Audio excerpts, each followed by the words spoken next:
Ya. Makasih. Ya, alhamdulillah. Ya.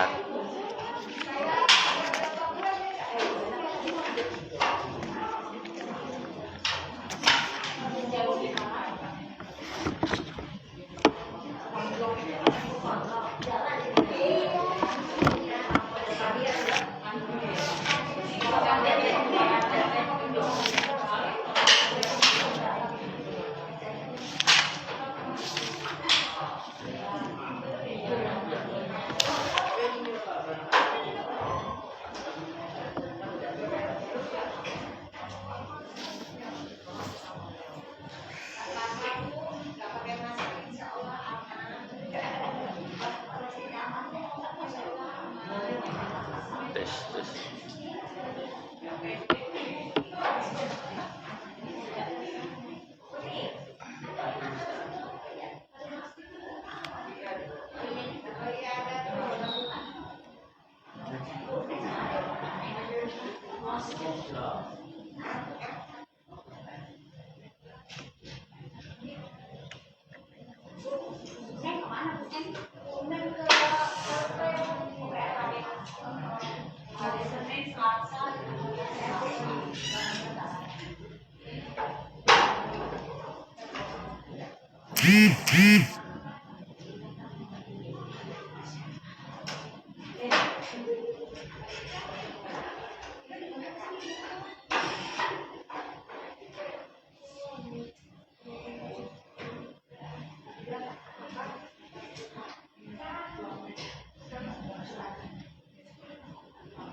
Baik, kita mulai.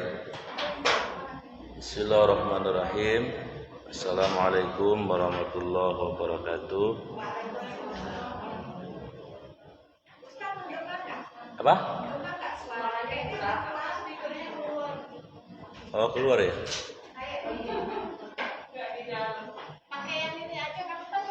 Iya, pakai itu.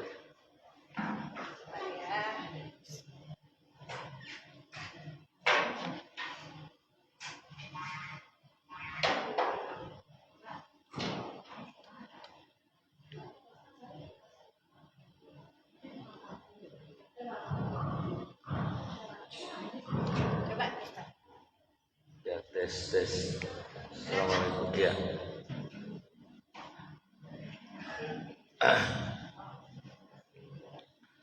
Bismillahirrahmanirrahim. Alhamdulillahirabbil alamin. Wa bihi nasta'in ala umuri dunya waddin. Shalatu wassalamu ala baterainya Ustaz. kurang. Wa ala alihi wa sahbihi wa man tabi'ahum bi ihsanin ila yaumiddin, amma ba'du. Qala Allah ta'ala, a'udzu billahi minasyaitonir rajim. Subhanaka la ilma lana illa ma 'allamtana innaka antal alimul hakim. Wa qala Nabi sallallahu alaihi wasallam, man salaka tariqan yaltamisu fihi ilman sahalallahu lahu tariqan ilal jannah. Atau kama qala Rasulullah sallallahu alaihi wasallam. Ibu yang Allah muliakan, alhamdulillah pagi menjelang siang ini kita diizinkan Allah untuk mendapatkan pahala jihad ilmu. Mudah-mudahan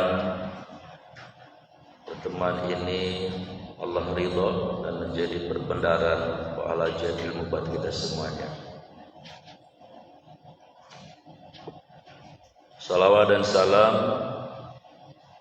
senantiasa Allah limpahkan kepada uswah kita baginda Nabi Muhammad SAW, juga untuk keluarga dan sahabat beliau yang mulia dan Allah muliakan, serta seluruh umatnya hingga akhir zaman. yang terus berupaya meneruskan risalah perjuangan beliau, seraya tentu menghidupkan sunnah-sunnahnya, baik dalam kesendirian, di dalam keluarga, lingkungan, dan dalam cakupan yang lebih luas, agar sunnah ini bisa mengalahkan nilai-nilai yang batil. Ibu-ibu yang Allah muliakan, pesan Bu Anis pakai kitab Riyadhus Shalihin. Ya, udah hadis yang keberapa? Kata Bu Anis kan suruh pakai kitab Riyadhus Shalihin. Maksudnya sudah Oh, belum ada bukunya.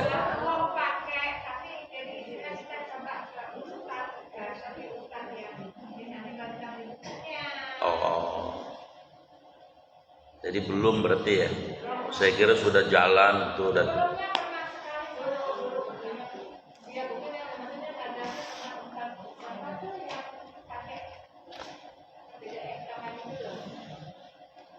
ya. Baik. Bab pertama tentang ikhlas ya, kitab Riyadhus Shalihin ini. A'udzubillahi minasyaitonirrajim. Kalau nanti beli ya sama isinya gitu. Maksudnya begitu. Allah berfirman di dalam surat Al-Bayyinah ayat 5. Nah, saya kira ini ayat udah hafal banget. Coba dicari surat Al-Bayyinah ayat 5. Surat 98. Ya.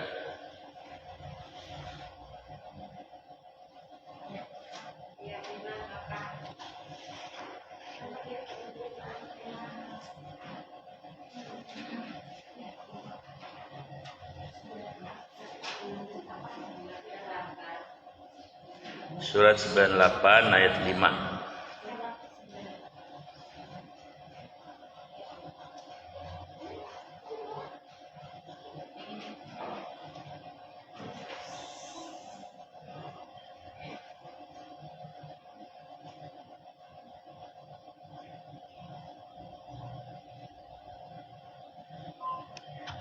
Ada? Salah satu baca ya. Iya, ini aja ya. Ya. Ayat ini ada dua perintah sekaligus ya. Pertama disuruh ikhlas, yang kedua disuruh ridho. Karena di ujungnya ada perintah untuk zakat, untuk sholat dan seterusnya. Nah, itu harus ada ridho. Kalau niatnya ikhlas. Lalu pertanyaannya apa sih bedanya ikhlas sama ridho? Beda. Kalau ikhlas dari kata kholis, artinya bersih, murni. Orang beriman berbuat memang motifnya, niatnya bersih. Tidak pengen dilihat orang, tidak pengen dicatat orang, tidak pengen foto, tidak pengen dan seterusnya. Memang bersih, pengennya hanya dapat wajahnya Allah doang, itu ikhlas. Para ulama mencontohkan seperti yang keluar dari sapi. Itu antara air susu sapi, mohon maaf, dengan kotoran sama sekali senoktah pun tidak bercampur, bersihnya kayak gitu. Ya, susu onta sama. Saya kemarin minum susu onta langsung deh di Mekah. Jadi ikhlas itu.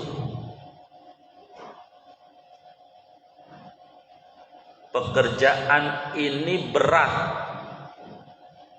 karena fitrahnya manusia justru senang dilihat, senang dipuji, suka dipoto, suka selfie.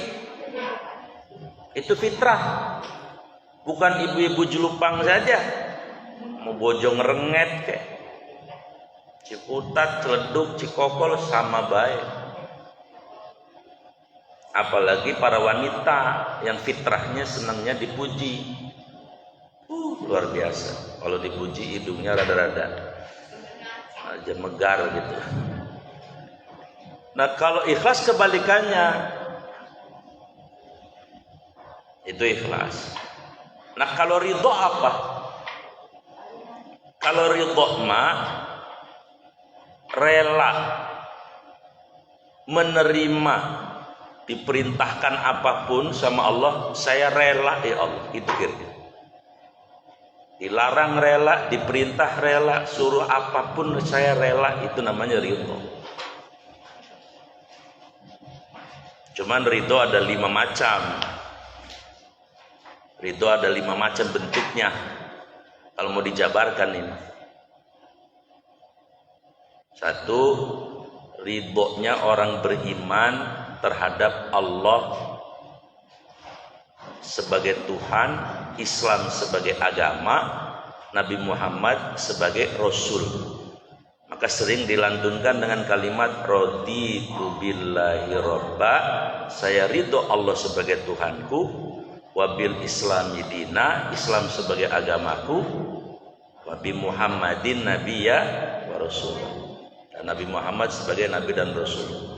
Itu yang pertama. Yang kedua ada namanya ridho orang tua kepada anak. Hadisnya sangat populer, ridhollah fi ridhol walidaini, suhtullah fi suhtil walidaini. Ridho Allah tergantung ridho emak bapak, marah Allah tergantung marah emak bapak. Jadi kalau pengen bikin marah Allah gampang, bikin marah emak bapak saja. Kalau pengen bikin seneng Allah gampang, bikin seneng emak bapak saja. Sederhananya seperti itu.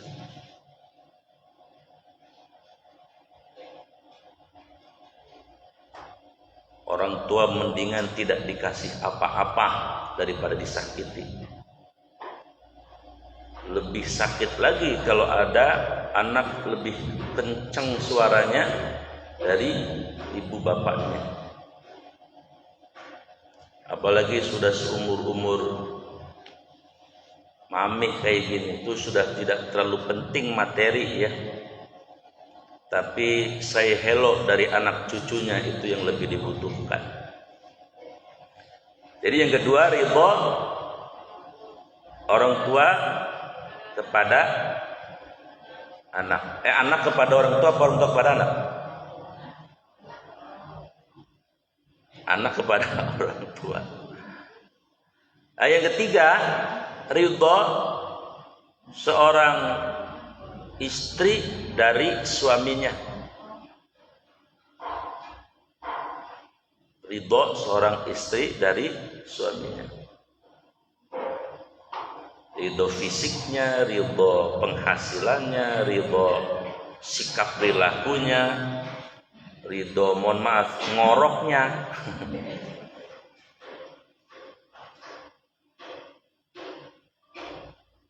Dan ada hadis yang bunyinya begini, ini harus jadi pegangan semua wanita. Idza matat imra'ah, kalau ada seorang istri wafat, faradiya zaujatuha, si suaminya ridho, wajabat laha al jannah, maka wajib bagi si wanita itu mendapatkan surga. Nah, ini kalau dipegang mantap.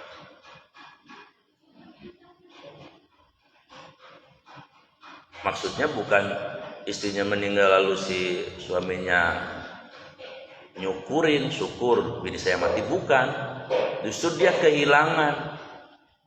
Karena itu kemudian dia menjadi ridho. Ya Allah, saya ridho istri saya yang kau panggil, karena ini adalah milikmu, bukan milik saya. Tapi saya ridho dengan sikap dia, pelayanan dia waktu masih hidup, dengan pendampingan dia waktu masih hidup. Maka saya ridho itu. Itu perempuan masuk surga. Walaupun mungkin ibadahnya, sholatnya hanya sholat wajib doang. Puasanya cuma puasa wajib doang. Mungkin baca Qur'annya sehari cuma sekebetan, gitu-gitu gitu. Tapi ada ridho dari suami, itu surga. Kemudian yang ketiga, yang keempat, ridho transaksi antar orang beriman. Maksudnya jual beli. Usaha.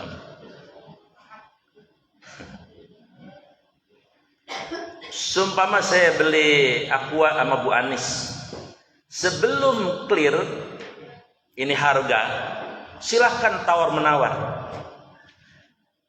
Ya. Saya pikir orang Arab tidak bisa ditawar ya. Saya kalau beli di warung ya nawar juga, pakai bahasa Arab. Alhamdulillah mereka menghargai. Mungkin dia bilang ini bocah hidungnya minimalis, kok ngomongnya ya Arab ya. Jadi sebelum clear harga, ya silahkan. Bahkan tidak jadi pun beli nggak apa-apa. Tapi kalau sudah akad antarodin, kamu ridho ya, saya ridho, salaman, clear, itu nggak boleh kemudian komplain lagi. Nah, harus ridho. Ini dikiaskan dengan anak gadis, mohon maaf. Sebelum akad nikah, silahkan orang tuanya itu meneliti dengan seksama calon menantunya yang laki-laki itu. Ditimbang sono, timbang sini. Kalau pakai istilah filosofi orang Jawa, harus dilihat bebet, bobot. Bibit dulu, bibit, bebet, bobotnya.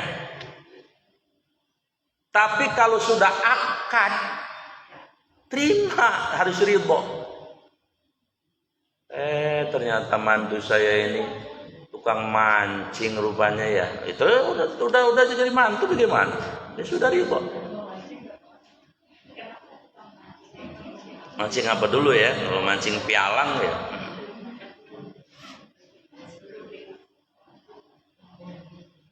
Ternyata mantu saya penggemar Pamilis rupanya. Pamilis, ibu nggak kenal Pamilis? Kalau saya tahu, saya orang kampung. Tahu Pamilis, Bu? Nggak tahu, orang kota nggak tahu. BRW tahu. Yang Julupang tahu. Nah, jadi kalau sudah clear selesai, itu ridho dalam transaksi. Nah, yang kelima, ridho terhadap takdir atau keputusan Allah.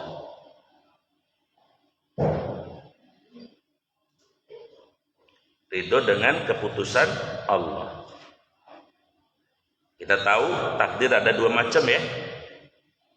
Ada yang mu'allaq, ada yang mubram. Mu'allaq bisa dirubah, mubram nggak bisa dirubah. Yang harus kita ridho, yang kagak bisa dirubah. Contohnya kebangsaan. Saya setiap keluar dari Masjid Nabawi kemarin, hampir yang saya lihat atau dari Masjidil Haram, itu orang hidungnya mancung semua. Badannya tinggi semua. Itu saya pegang hidung sendiri, alhamdulillah hidung tidak boros ini, ramah lingkungan hidung saya. Mohon maaf, wanita-wanitanya ya saya juga ngelihat juga, namanya juga punya mata. Ya Allah, tinggi-tinggi, gede-gede, putih-putih, hidungnya mancung-mancung. Begitu ngelihat orang Ciputat, ada teman saya orang Ciputat, ente sama saya rupanya, minimalis gitu. Dan betul-betul kita bisa melihat surat Al-Hujurat ayat 13 di sana ya. Ya ayuhan nas inna khalaqnakum min dzakari wa untha wa ja'alnakum syu'uban wa qaba'il. Berbangsa-bangsa di sana ada, bersuku-suku, semuanya ada. Saya kadang sholat di samping saya orang Uzbekistan, kadang di samping orang Yaman, Lain saat sholat zuhur samping saya orang Dagestan, atau lagi orang Pakistan, kadang orang Mesir, benar-benar luar biasa. Nah, jadi kebangsaan setelah kita punya kesadaran, oh saya ini ditakdirkan oleh Allah jadi orang Indonesia, terima, tidak boleh dirubah. Bahkan setelah saya pulang ke Pondok Gede baru saya rasakan ternyata yang enak emang tinggal di Serpong ini, maksudnya di Indonesia. Temperatur cuaca rata-rata 25 sampai 30 derajat. Di Mekah, Madinah 40 sampai 50. Pemandangan ke kiri, ke kanan yang dilihat gunung batu. Di sini kita lihat pohon capi, pohon jamblang dan sebagainya. 40 hari saya di sana tidak nemuin hujan sekalipun. Di sini baru nyampe Pondok Gede gerimis. Nah, jadi kita harus bersyukur ditakdirkan berkebangsaan Indonesia. Nah, teman-teman, namanya takdir mubrang, tidak boleh dirubah. Nah, yang kedua ada takdir yang tidak bisa, yang boleh dirubah, bisa dirubah, yang merubah Allah, namanya mu'allaq. Apa itu? Sakit, itu bisa dirubah. Harusnya sakit dirubah sama Allah, nggak sakit. Kena musibah, itu bisa dirubah. Harusnya takdirnya kena musibah, dirubah lagi sama Allah, tidak jadi musibah. Dapat duit, ya, harusnya tidak dapat duit, lalu Allah takdirkan menjadi dapat duit, atau kebalikannya, harusnya dapat duit, malah takdirnya hilang. Itu semua bisa dirubah dalam hitungan terserah menurut Allah. Atau yang gede rezeki, jodoh sama maut, biasanya orang menyebutnya begitu tuh. Turunannya ya dijelaskan banyak. Yang sudah di depan penghulu pun bisa jadi tidak jadi. Kalau Allah memang tidak menjodohkan. Yang dipisahkan, yang satunya di Kalimantan, satunya di Ciledug, tetap akad nikah melalui video call. Kenapa? Memang Allah sudah jodohkan. Itu sudah takdir namanya. Ya, jadi beda ikhlas dengan takdir apa tadi? Kalau ikhlas itu motif kita beribadah murni. Tidak pengen dipoto, tidak pengen dinilai, tidak pengen diceritain orang, tidak pengen dikenal orang, tidak pengen diketahui orang. Cukup Allah saja, itu ikhlas. Nah, kalau ridho, rela diatur sama Allah, baik dilarang maupun diperintah. Makanya ayatnya tadi yang di atas umiru illa liya'budullah, tapi ujungnya apa? Salat, zakat. Nah, salat zakat itu harus ridho. Ibu harus ridho diatur sama Allah sholat, mau dalam keadaan bagaimanapun. Nah, ketika melaksanakan ikhlas, itu maksudnya. Zakat juga sama. Ya mohon maaf kalau model kayak saya mungkin zakat ya masih nggak seberapa lah. Tapi kalau ibu kan zakatnya lumayan signifikan. Rukonya ada 12, mobil travelnya ada 6,5. Konveksinya ada di 5 wilayah. Nuku amin terus, itu berarti benar itu. Kalau zakat 1 juta 2 juta enteng lah. Kalau zakat misalnya 10 juta, lah kan lumayan tuh duit dibeliin cimol. Harus ridho, karena itu Allah sudah ngatur seperti itu. Baik. Jadi ini bab Riyadhus Shalihin bab pertama adalah tentang ikhlas. Ayatnya adalah surat Al-Bayyinah ayat 5 ya. Ayat berikutnya dibaca. Ya.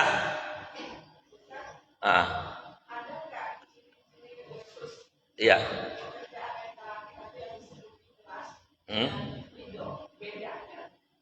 Oh beda ya.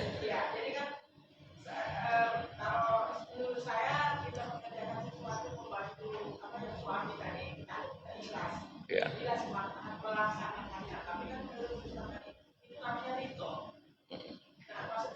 Bagaimana cara kita membacanya atau ininya, yang mana yang ridho, yang mana ikhlas?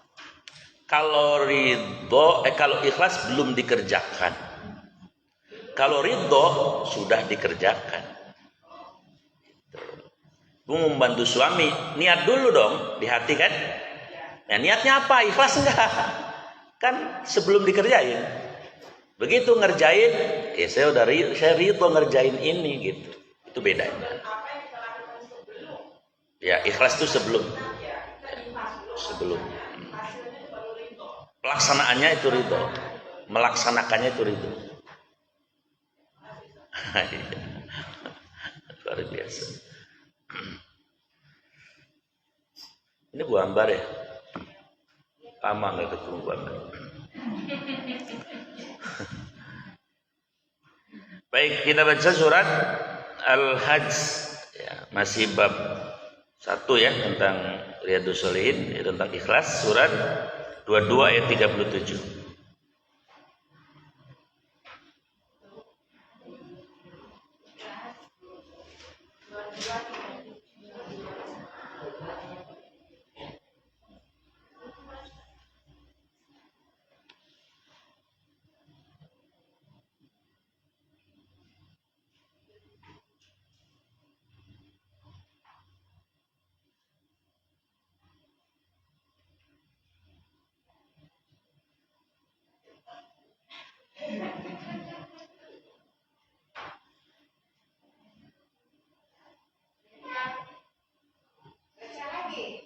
Ya artinya aja Bu.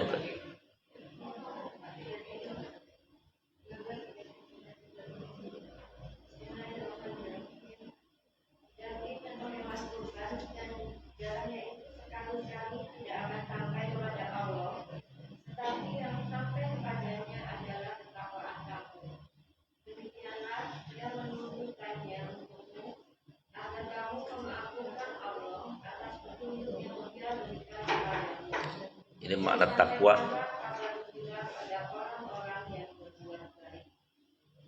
Ya, makna takwa di sini ikhlas maksudnya. Maksudnya gini. Syukur kurbannya sapi limosin ya. Syukur kalau bersedekah di atas 10 juta ya, misalnya gitu ya. Tapi bagi Allah mah sapi limosin ke 10 juta, 1 triliun, ya bagi Allah, orang punya Allah semua, nggak ada artinya di mata Allah, begitu maksudnya. Yang Allah pengen lihat adalah motifnya, itu yang diponten. Percuma kita menampakkan kepunyaan kita di mata Allah. Lawang yang punya kita ini punya Allah.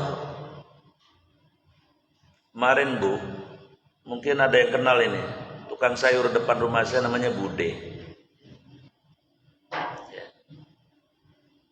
Nangis. Saya ketemu habis sholat zuhur. Bude kenapa nangis? Saya nanya. Pak Ustadz, tuh dompet saya. Jadi ceritanya kan dia mangkal depan rumah saya itu sayur ya. Nah, dia nganterin. Kan ada orang pesen sayur itu dipetik sayurnya gitu. Jadi kalau yang nggak mau repot itu pesen sayurnya pakai WA sama si budehnya, minta dipetikin gitu di apa sih namanya? Ya pokoknya udah tinggal nyayur aja gitu. Nah dia mungkin lupa atau ngelamun gitu. Tas duitnya itu yang buat jual itu ditinggal di lapaknya dia gitu. Dia nganterin sayur. Paling 3 rumah. Begitu selesai, dompetnya kebuka. Nah duitnya kata dia, Ustadz duit saya yang merah-merah marong, yang merah, yang diikat karet katanya hilang semua, 2 jutaan. Yang ada yang recehan. Nangis, saya kasihan banget mas. Umur udah tua, nangis kan kasihan. Ya, nangis.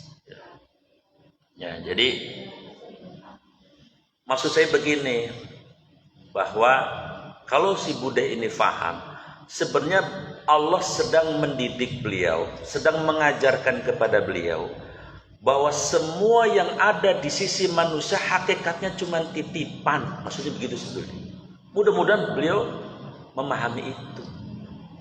Semuanya titipan punyanya Allah, yang suatu saat bisa diambil, suatu saat bisa diganti dalam bentuk yang lain gitu.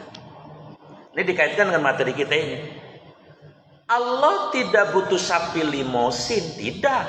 Lo punya semua dunia ini punya Allah kok. Allah tidak butuh tadi sedekah kita yang triliun, enggak. Yang Allah pengen tahu adalah kamu memberi sapi limosin, kamu bersedekah itu niatnya apa? Karena aku atau bukan gitu. Ini maksud ayat ini di sini. Maka menurut saya kemudian kesimpulannya apa? Lebih baik sedekah 1 miliar tapi karena Allah, daripada 10.000 karena ingin dilihat si Markona. Nah, mendingan seperti itu. Iya kan, kesimpulannya kan begitu. Ya. Karena Allah tidak butuh itu. Nah, teman di sini dibahasakan dengan kalimat takwa. Karena takwa dan ikhlas itu keponakan sama encing, ya. Sepupu lah kira-kira. Orang yang ikhlas ya karena dia punya takwa. Walaupun takwa mengandung pengertian yang lebih luas. Ya. Antara lain saya kemarin menyampaikan takwa itu dari kata takwa ada hurufnya qaf, wawu ya. Itu warok namanya. Apa warok? Warok itu hati-hati ya. Hati-hati seperti yang dialami oleh si Halimah. Ada OB di Bandara Soekarno-Hatta, cleaning service, nemu uang cek 35 miliar. Ternyata yang punya orang Jambi, pengusaha.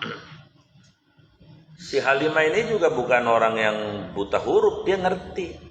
Andai dia mau curang, umpetin aja orang dia kerja di situ kok, nggak bakal di screening sama security. Tapi dia memilih untuk melaporkan 35 miliar. Kalau beli rengginang berapa itu? Berapa? Luar biasa. Lalu seketika kontan Allah balas ya ketakwaan si Halimah ini dengan diberi jabatan sebagai supervisor padahal lulusan SMA. Supervisor gajinya 3 kali lipat. Harusnya untuk yang S1. Nggak tahu dari pengusahanya itu apakah diberikan reward atau tidak, walaunya pastilah 35 miliar ya. Enggak, maksudnya begini. Kalau orang yang bertakwa, kalau berperkara, perkaranya cepat selesai. Kenapa? Karena apa adanya. Di zaman Rasul ada orang soleh beli tanah sama orang soleh. Perkaranya cepat selesai. Ada masalah. Jadi gini, ada namanya sebut saja Pak Hasan. Pak Hasan jual tanah. Yang beli namanya Pak Hamid. Setelah akad jual beli, kemudian si Pak Hasan itu tanahnya mau dibangun kira-kira 1 minggu setelah pembelian. Ketika sedang digali, ada peti. Tahu Bu isinya peti apa? Emas permata. Yang unik, Pak Hasan ini mengembalikan peti kepada Pak Hamid karena dia beli tanahnya kan ke Pak Hamid. Karuan saja Pak Hamidnya bingung. Loh, kan saya jual tanah, saya tidak jual emas itu. Nah ini perkara orang bertakwa, cepat selesai. Akhirnya mereka sepakat, yaudah kita datang ke Pak Hakim. Ya. Kata Pak Hakim, kesimpulannya, jadi kalian tidak mau menerima? Enggak, saya tidak mau mengambil, ini bukan punya saya. Kata Pak Hasan. Kata si Pak Hamid, loh saya juga tidak jual, masa jualnya tanah, maka ini bukan punya saya tidak mau menerima. Ya walaupun untuk zaman sekarang kayaknya nggak ada lagi gini ya, kira ada nggak ya? Jangan kata seperti ya, mas 3 gram aja bisa dimasukin nano. Nah apa kata hakim? Hakimnya bilang begini, Pasan punya anak? Punya. Laki perempuan? Laki. Umurnya berapa ya? Kira-kira 25 lebih lah. Pak Hamid punya anak? Punya. Apa anaknya? Perempuan. Umur? Ya kira-kira 20-21 lah. Bagaimana kalau kalian anaknya dinikahin aja? Oh iya, benar juga. Jadi nanti emas permata tadi ya buat anak-anak kalian. Niatkan saja sedekah kepada anak-anak kalian. Nanti yang menikmati anak cucu kalian juga. Orang bertakwa bikin masalah cepat selesai. Nah ini ada sersan dibunuh mau sebulan orang beres-beres bisa. Kenapa penyebabnya? Tidak mau apa adanya, terus terang bertakwa. Kalau apa adanya 2 hari selesai dong. Kira-kira begitu ya. Ya baik, kembali kepada materi. Bahwa ya apa tadi? Allah tidak melihat bentuk harta manusia, karena semua juga punya Allah. Tapi yang Allah lihat betul adalah apa motif kita mengeluarkan harta, apa motif kita berbuat kebaikan. Itu yang Allah lihat terus. Makanya kata Nabi apa? Innallaha la yanzuru ila suwarikum wa ajzanikum walakinnallaha yanzuru ila qulubikum wa amalikum. Mohon maaf, Allah tidak lihat bentuk kalian. Allah tidak lihat aksesoris tubuh kalian. Allah tidak lihat zohir kalian, pangkat kalian. Yang Allah lihat adalah takwa atau iman dan amal kalian. Karena itulah yang akan menghantarkan kita sampai ke alam barzakh. Masih satu ayat lagi di poin bab ikhlas pertama ini, yaitu surat Al-Imran ayat 29. Ya. Ya.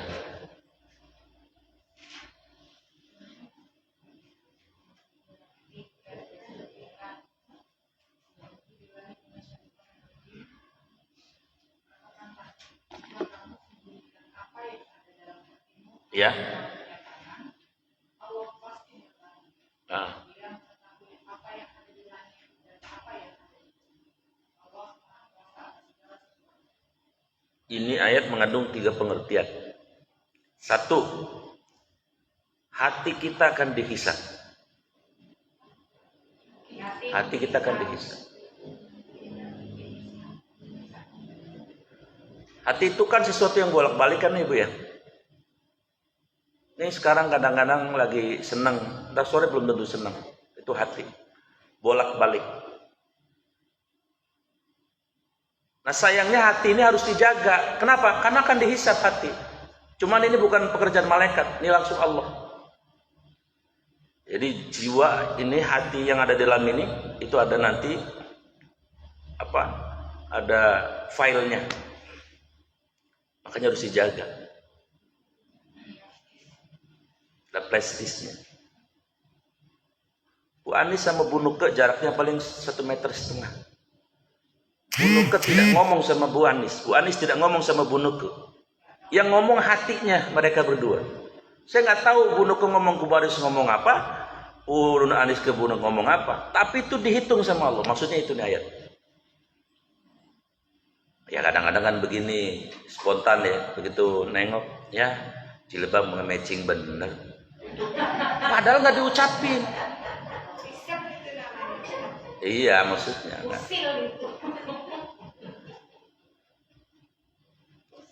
Atau mungkin ini ada nih di hati Ibu Ani, Ustaz Gubron habis haji kok bukannya kurus makin gemuk baik, jarang puasa. Sadar diri. Ya kalau saya ngomong nggak apa-apa, kalau Ibu yang ngomong di hati ada hisabnya nanti son.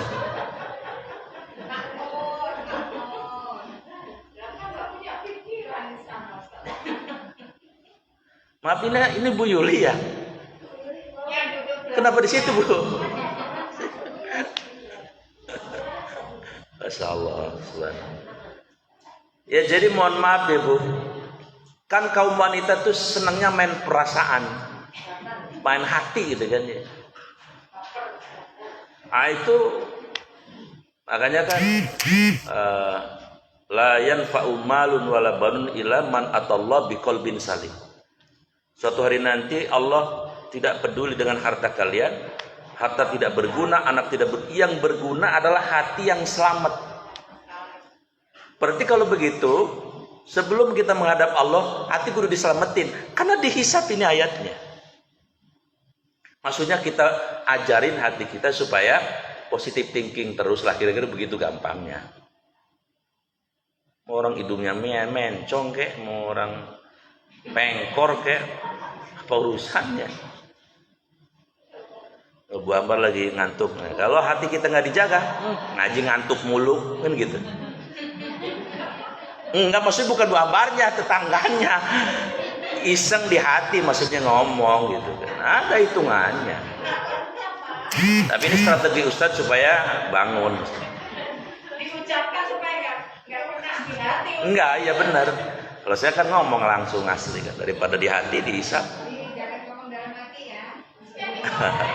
Boleh ngomong di hati tapi yang baik-baik. Boleh.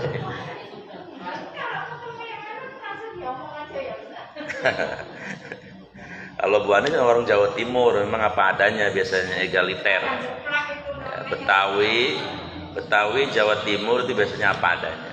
Yang agak nyimpen tuh Solo, yang ngomong tuh aduh gimana ya Jogja, aduh. Akhirnya nggak ngomong-ngomong lah, geget baik itu. Orang seberang juga biasa apa adanya, tuh orang Medan biasa apa adanya. Emang ada keuntungannya, ada enggaknya sih orang yang to the point juga. Ya kalau lawannya atau menerima, kalau enggak nyesek juga. Itu balak ciprut banget orang ini yang ngomong jeplak baik. Nah, begitu ya. Ya makanya hati muaranya di sini. Ini ayat ini maksudnya itu. Nah yang kedua, maksud ayat ini adalah percuma ya menyembunyikan niat di hati. Percuma. Kenapa? Lah Allah tahu gitu maksudnya. Ini ayat ini maksudnya gitu. Kan kita boleh bersilat lidah, bisa kan? Bisa. Ya kayak kasus yang rame ini kan. Kata istrinya, anu. Ya, boleh aja ente ngomong begitu. Kata ininya, anu. Kalau malaikat ngomong kedengaran, gua toyor lu. Lagu apa lu sepak bener. Tinggal ngomong aja kok terus terangan begitu. Kesal tuh sebenarnya. Malaikat udah gemes banget sebenarnya. Cuman ya ditunggu gitu. Jadi percuma menyembunyikan sesuatu yang buruk. Karena Allah negla. Kalau bahasanya Bu Ero itu negla enggak? Jelas, terang, benderang. Di mata Allah tidak ada yang tersembunyi. Makanya ya mohon maaf ya. Kalau ngatur ibadah zahir sih gampang. Tapi ngatur ibadah ini, ngatur batin itu memang susah. Ya makanya ya perlu belajar dan ngaji saya kira. Susah atur ini. Nah ini yang kedua pengertiannya. Jadi jangan coba-coba menyembunyikan apapun ya di dalam hati yang dianggap Allah tidak tahu. Semua motif Allah tahu semuanya. Nah yang ketiga, makna dari ayat ini adalah jika memang Allah mengizinkan untuk berterus teranglah. Tapi ketika Allah dan Rasulnya tidak mengizinkan untuk bicara apa adanya, sembunyikanlah. Karena itu diridhoi Allah. Itu maknanya. Itulah mengapa tidak semua bohong dosa. Suami, ibu habis nyayur asem, suaminya disuguhin mangkok. Menurut ibu sih enak, tapi menurut lidah suami emang lagi nggak mood kali, sepak. Tapi ketika ibu nanya, bang, ini lumayan nih, cari bahannya agak jauh nih, sayur asem spesial buat abang. Kalau suaminya apa adanya bilang, Lu mau lumayan ke mau dari jauh, gua sepak lidah gua. Lah nyesek ibu.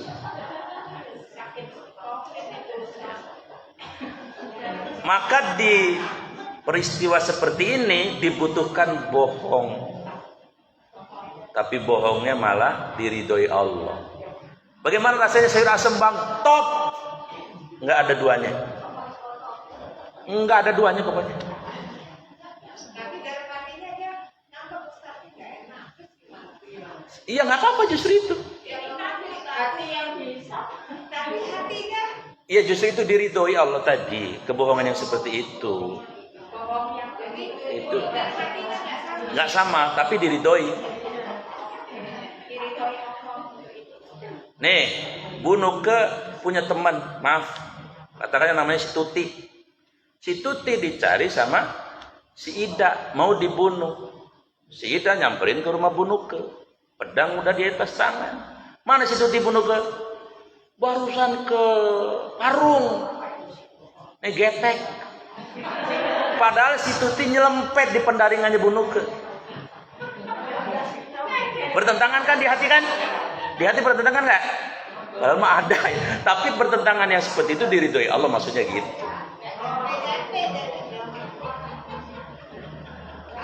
Tapi kalau ini lain, kalau ini nggak boleh. Ya. Udah jangan dijauh-jauhin, udah bututi aja udah. Kata si Kemal ya. Iya makanya ini lagi biar gampang nyontoinya gitu. Mohon maaf ini contoh doang, bunuh ke utang sama Bu Anis. Udah janjian bayarnya nanti jam 1. Nah, bunuh ke bilang sama si Kemal, Tong, ntar kalau Bu Anis kemari bilang ya, Mama lagi ke Bogor ya. Pak Anis datang nguculuk, Assalamualaikum, salam. Lu Malia, Mama mana? Ke Bogor. Kata si Kemal. Ya. Kalau itu kagak boleh. Getek ya. Lah kapan nyampenya? Getek. Baik. Jadi ada 3 ayat ya, atau 3 dalil dari Al-Qur'an tentang bab ikhlas ini ya. Ini kitab Riyadhus Shalihin. Nah, sekarang kita masuk hadisnya. Ada yang bawa enggak? Riyadhus Shalihin ada yang bawa enggak? Nggak ada. Baik. Saya baca saja. Bismillahirrahmanirrahim. Wa an Amiril Mukminin Abi Habsin Umar ibn al-Khattab ibn Nufail ibn Abdul Uzza ibn Riyah ibn Abdullah ibn Qurti ibn Razah ibn Adi ibn Ka'ab ibn Lu'ay ibn Ghalib al-Quraish al-Adawi radhiyallahu anhu qala. Jadi nama aslinya Sayyidina Umar ini ya, namanya bapaknya si Habsin. Habsin ini kalau di sini tulisnya Habsin, sebenarnya artinya Habsah. Makanya beliau punya anak namanya Habsah. Habsah itu nanti dinikahi oleh Rasulullah. Nah, Habsah itulah yang tanda petik dalam perspektif yang positif kompetitornya Ibu Aisyah. Karena sama-sama muda dan cantik. Jadi Aisyah kadang-kadang cemburu sama Habsah. Karena Habsah juga orangnya energik, anaknya Umar gitu. Nah, kemudian yang kedua di namanya Abi Habsah Umar, nama aslinya Umar bin bapaknya Al-Khattab, bapaknya namanya Pak Khattab. Ya. Terus panjang ini. Panjang ya keturunannya. Nah, kemudian yang penting di sini ternyata Umar bin Khattab itu adalah Al-Quraisy, suku Quraisy. Ya. Quraisy itu kakek ke-7 dari Rasulullah. Jadi disebut Quraisy karena beliau itu sangat tangkas kalau bepergian naik laut. Sehingga pernah beliau memenggal ikan hiu ya, lalu kepalanya dibawa. Itu satu pendapat. Maka disebut Pak Quraisy. Nah, yang kedua, Quraisy itu maknanya orang yang banyak uangnya dan banyak sedekahnya. Jadi memang keturunan Rasulullah itu adalah orang-orang kaya sebenarnya aslinya. Ya terpandang lah, tokoh itu. Dan banyak sedekah. Dan Quraisy juga terkait dengan Imam Mahdi. 10 tanda kiamat besar. Yang pertama adalah tandanya di baiatnya Imam Mahdi di hadapan Ka'bah. Ya, di hadapan Ka'bah. Sudah ke Ka'bah semua ya, alhamdulillah ya. Sudah ke sana semua kan? Hah? Sudahan? Alhamdulillah. Ada yang belum? Masa? Oh. Iya, menurut saya begini. Kalau dalam keadaan normal orang nangis itu biasanya jam 3 malam. Ya. Wis tahajud nangis kan? Tapi kalau di Ka'bah siang bentet kita bisa nangis. Itu hebatnya Ka'bah. Nah, coba ibu sholat depan Ka'bah nangis. Ya, di Raudhah bisa nangis. Nanti di hadapan Ka'bah Imam Mahdi akan dibaiat. Imam Mahdi itu siapa? Namanya aslinya Muhammad.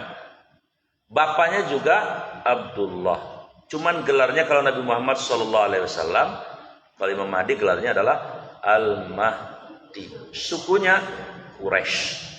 Seperti Sayyidina Umar juga sukunya Quraisy. Nah, jadi ini sekilas pengetahuan tentang tarikh atau sejarah. Maka suku yang paling dihormati di Mekah pada saat itu adalah suku Quraisy.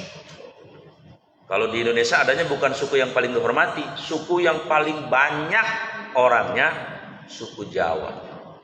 Kemana baik ada Paijo, ada Mas Joko yang jual bakso, ada Mas Wardi, ada Mas Boneng, nggak ada Mas Boneng. Suku terbanyak warganya. Lalu apa kata beliau? Sami'tu, kata beliau, saya mendengar. Apa yang beliau dengar? Rasulullah sallallahu alaihi wasallam. Beliau mendengar Rasulullah sallallahu alaihi wasallam. Yaqul, berkata. Jadi Sayyidina Umar mendengar Rasulullah berkata. Apa kata beliau? Kata Rasulullah, innama, sesungguhnya, al-a'mal, amal-amal itu binniyatin, tergantung niatnya. Kemudian wa innama, ya, bahwasanya semua, dan bahwasanya apa yang diperoleh oleh seseorang, ya, likul limri'im, apa yang diperoleh seseorang, manawa, apa yang diniatkannya. Faman kanat hijratu, maka barang siapa yang hijrahnya ilallahi wa rasulihi, tujuannya adalah Allah dan Rasulnya, wa hijratuhu, maka dia mendapatkan pahala hijrahnya itu Allah wa rasulihi, dan Rasulnya. Wa man kanat, dan barang siapa yang hijrahnya, wa man kanat hijratuhu, dan barang siapa yang hijrahnya lidunya, motifnya, niatnya, yang ingin diraihnya adalah dunia yusibuha, yang ingin diperolehnya, atau imro'atun, ya, wanita, yankihuha, yang hendak dinikahinya, wa hijratuhu, maka hijrahnya itu ila, mendapatkan mahajaro ilaihi, apa yang diniatkannya tadi, yaitu dunia dan wanita. Karena secara logis orang itu biasanya bergerak, laki-laki itu yang dicari 3 itu: harta, tahta, wanita. Bahkan asbabul wurud hadis ini pun berkaitan dengan seorang laki-laki yang mencintai seorang wanita, wanitanya kemudian ikut hijrah, ya. Dia sebenarnya tidak pengen hijrah, tapi karena wanita yang dicintainya hijrah, maka dia ikut hijrah. Maka disinggunglah di sini bahwa Allah mengetahui dengan seterang-terangnya motif niat ya, yang di hati setiap orang yang berhijrah itu apa. Kalau tidak, kalau ada yang motifnya dunia ada yang motifnya wanita juga ada. Tapi ada sebagian besarnya adalah para sahabat niatnya adalah Allah dan Rasul. Yang selain niatnya Allah dan Rasulnya, Allah tahu betul siapa mereka itu. Maka tidak bisa bersembunyi itu. Ya. Ini dalam tataran yang besar. Dalam tataran yang kecil-kecil yang kita alami, ya kayak sekarang ini. Ibu datang ke As-Sajadah, apa niatnya? Allah udah catat. Allah udah catat. Ibu bersosialita, apa motifnya? Allah juga udah catat. Ibu punya komunitas ini, itu, dan sebagainya. Apa yang dicari, motif dan niatnya? Allah juga tahu. Maka para ulama menganjurkan bersihkan niat. Bersihkan niat, bersihkan niat agar semua yang kita kerjakan itu dihitung oleh Allah sebagai ibadah. Tapi ada trik strategi yang sederhana supaya yang kita kerjakan semuanya dihitung ibadah. Ada 3 caranya. 1,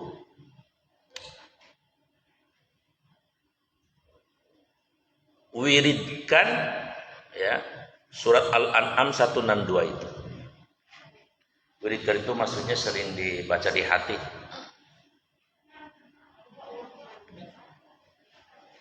Wiridkan surat Al-An'am 162. Surat 6 162.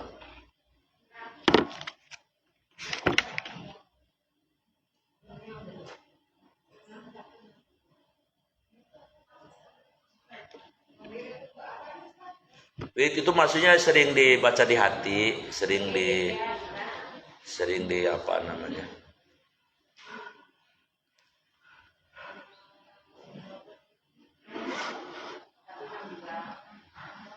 Ya.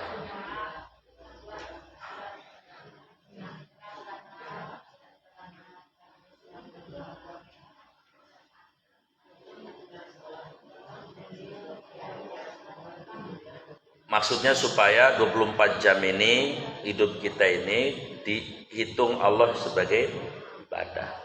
Maksudnya itu. Ayat itu setiap hari kita baca kalau sholat. Inna sholati wa nusuki ya mamati lillahi rabbil. Ya, itu satu.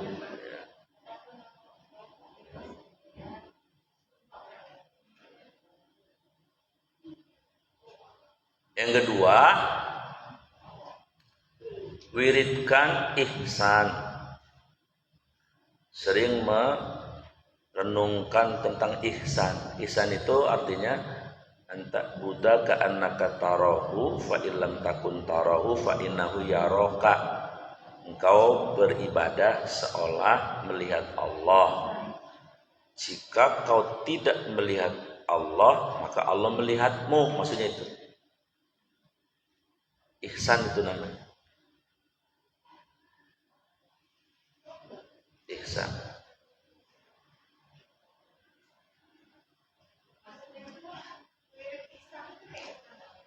Ya maksudnya sering direnungi. Ya. Sering diresapi lah. Ya Allah, saya jadikan saya orang ihsan misalnya. Ihsan itu maknanya maksudnya bergerak seolah melihat Allah. Allah tidak melihat kita, kita tidak melihat Allah, ya Allah lihat kita. Ya, muraqabatilah lah namanya. Nah, yang kedua, memadukan antara hati dan lisan.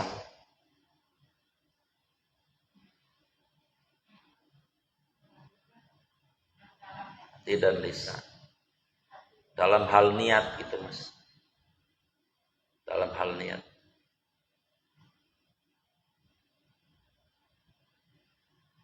Makanya ada kan ulama yang kalau sholat pakai niat hatinya ada, tapi dipadukan dengan lisan, misalnya. Sholli fardhul maghribi gitu kan. Sebetulnya untuk menguatkan, mentakyid. Tapi kalau nggak diucapkan kadang-kadang agak ambiar gitu. Maka ditakyid, diucapkan. Misalnya ibu mau sedekah nih, udah niat dari rumah mau sedekah. Ketika mau memasukkan uang, tapi jangan kedengaran orang, ngomong sama Allah maksudnya. Ya Allah, saya mau bersedekah karena Engkau, hanya karena Engkau. Ya. Itu maksudnya. Dipadukan, dikuatkan antara hati dengan ucapan. Boleh, asal jangan kedengaran orang lain maksudnya. Apalagi diumumin.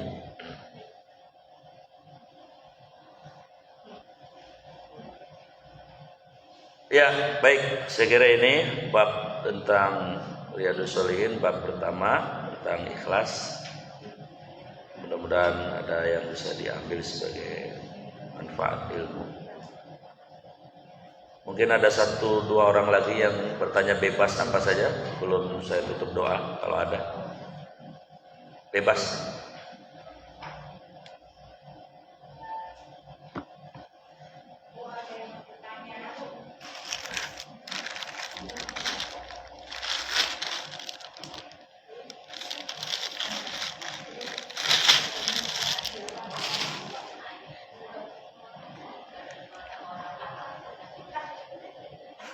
Nah, Bu Andrea.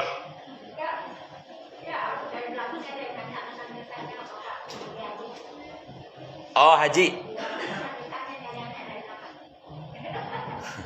Yang nanya ibu juga nggak tahu. Ya.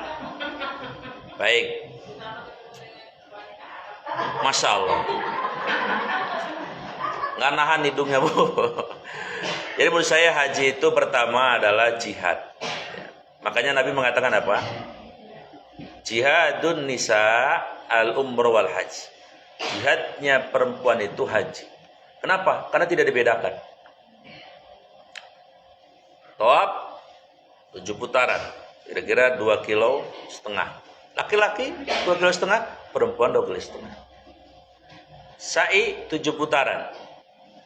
Laki-laki 7 putaran, perempuan 7 putaran, tidak dibedain. Kan kalau di olahraga di mana-mana kadang-kadang suka dibedain tuh. Ya, kalau di situ tidak. Ketika Armina, Arafah, Musdalifah dan Mina, misalnya jumroh jalan 5 kilo bolak-balik, sama perempuan juga. Itu luar biasa. Walaupun yang paling repot laki-laki karena pakai ihram ya, nggak pakai apa-apa, dalamnya juga enggak. 2-3 hari bayangin. Jadi memang haji itu jihad yang luar biasa. Ya, fisik luar biasa. Nah, saya waktu latihan di Rawakutuk sini kan jalannya cuma 2 putaran. Habis itu makan cimol 2 plastik. Harusnya 10 putaran baru pas son. Yang kedua, haji itu hijrah. Makanya kalau ada yang cerita unik-unik, sebetulnya itu logik. Gak aneh-aneh. Begitu kasih makan, makanannya nggak enak. Terus akhirnya terus-terusan nggak enak terus makan. Ya iyalah, karena Allah nggak mau orang datang jadi tamunya kok disuguhi malah nggak nerima. Maka Allah tegur dia. Maksudnya itu sebenarnya. Jadi bukan aneh-aneh. Si istrinya bilang, bang, pakai plastik lah sendalnya. Nanti di Masjid Nabawi repot kalau. Alah, nggak bakal hilang. Hilang bener kan? Maksudnya Allah itu nggak mau orang jadi tamunya kok sombong. Maksudnya begitu. Mi nunggunya di sini ya. Nanti Abi mau ke toilet sebentar. Kelayaban istrinya. Penasaran melihat orang Afrika. Ya nggak ketemu setengah jam. Maksudnya Allah bilang, kamu jangankan di tanah suci, di tanah air pun kudu nurut sama laki, apalagi A bilang A ya, jangan. Maksudnya begitu. Jadi hijrah haji itu ya pelakinya toyor juga.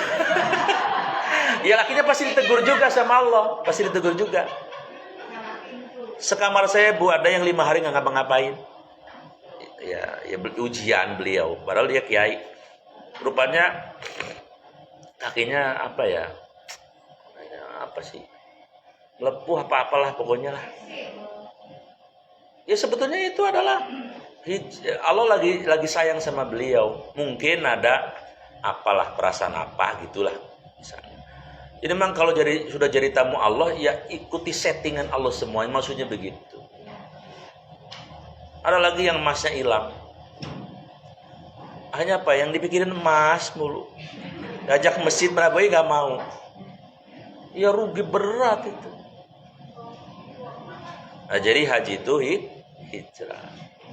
Nah, kemudian berikutnya haji itu adalah sabar. Sekamar 8 orang, ngoroknya berirama. Sumpah Bu Anis, saya 2 hari nggak tidur. Ada yang lampu terang, ada yang minta air. Ampunya iya, makanya ininya saling bangun duluan. AC-nya juga sama.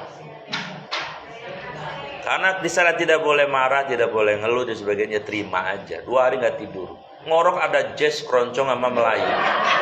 Well. Luar biasa. Dari 8 orang itu yang ngorok 6. Semuanya, termasuk saya. Tapi kan saya nggak ngerekam saya sendiri, kata teman saya. Harus seperti itu. Luar biasa. Nah kemudian ya tadi kenikmatan yang tidak bisa dilukiskan ya. Betapa tadi saya bilang kalau di sini untuk nangis ingat Allah itu susahnya setengah mati. Tapi di sana mudah sekali untuk nangis ya. Karena memang betapa dekatnya Allah di tanah yang suci tadi. Maka begitu saya nyampe pun udah pengen kesana lagi ya. Mungkin karena tadi ya, karena ada nilai transendental, magnetnya sangat kuat ya. Kalau ada orang yang sampai tidak mau kesana lagi ya, menurut saya rugi. Mudah-mudahan diberi kesempatan lagi lah di momen apa. Baik, kalau tidak ada kita tutup dengan doa. Bismillahirrahmanirrahim. Alhamdulillahirabbil alamin. Allahumma shalli ala sayyidina Muhammad wa ala alihi wa sahbihi ajmain.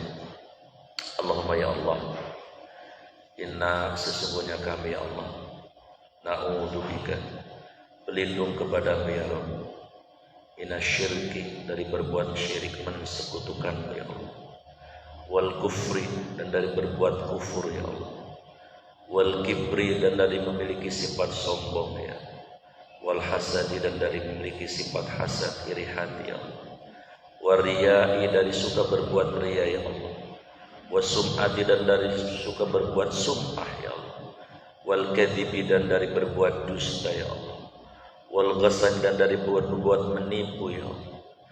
Allahumma ya Allah, ij'alna, jadikan kami semua ya Rabb, minat tawabin, golongan ahli taubat, waj'alna minal muttaqin, golongan orang-orang yang bertakwa, waj'alna minal mukhlasin, golongan orang-orang yang ikhlas, waj'alna minasyakirin, golongan orang-orang yang pandai bersyukur, waj'alna minassabirin, golongan termasuk orang-orang yang sabar, waj'alna minadzakirin, golongan termasuk orang-orang yang senantiasa mengingatmu, berzikir, waj'alna minal qari'in, golongan kami termasuk orang-orang yang dekat dengan Al-Quran ya Allah. Allahumma ftah ya Allah, bukakanlah lana untuk kami semua abwabal khair, pintu-pintu kebaikan, wa abwabal nikmah, pintu-pintu kenikmatan, wa abwabal sihah, pintu-pintu kesehatan, wa abwabal najah, pintu-pintu kesuksesan, wa abwabal salamah, pintu-pintu keselamatan, wa abwabal najah, wa abwabal sa'adah, pintu-pintu kebahagiaan, wa abwabal sakinah, pintu-pintu ketentraman, wa abwabal barakah, pintu-pintu berkahmu ya Allah, wa abwabal rahmah, pintu-pintu rahmatmu ya Allah, wa abwabal jannah, dan pintu-pintu surga ya Allah. Allahumma ya Allah, inna nas'alukal afwa wal afiyah fid dini wad dunya wal akhirah ya Allah, berikanlah kepada kami keafiatan di dunia dan di akhirat nanti. Rabbana wa Rabb kami, atina, karuniakan kepada kami semua fid dunya hasanah, kehidupan dunia yang hasanah, yang dekat dengan Engkau ya Allah dalam keadaan bagaimana, wa fil akhirat hasanah, kehidupan akhirat yang hasanah, tidak lain surgamu, wa qina adzabannar, hindarkan jauhkan kami semua ya Rabb dari dari api neraka yang tidak sanggup panasnya kami pikul. Wassallallahu ala sayyidina Muhammadin wa ala alihi washabbihi ajmain. Subhana rabbika rabbil izzati amma yasifun wa salamun alal mursalin walhamdulillahi rabbil alamin. Subhanaka wa bihamdika asyhadu an la ilaha illa anta astaghfiruka wa atubu ilaik. Mohon maaf lahir dan batin. Assalamualaikum warahmatullahi wabarakatuh.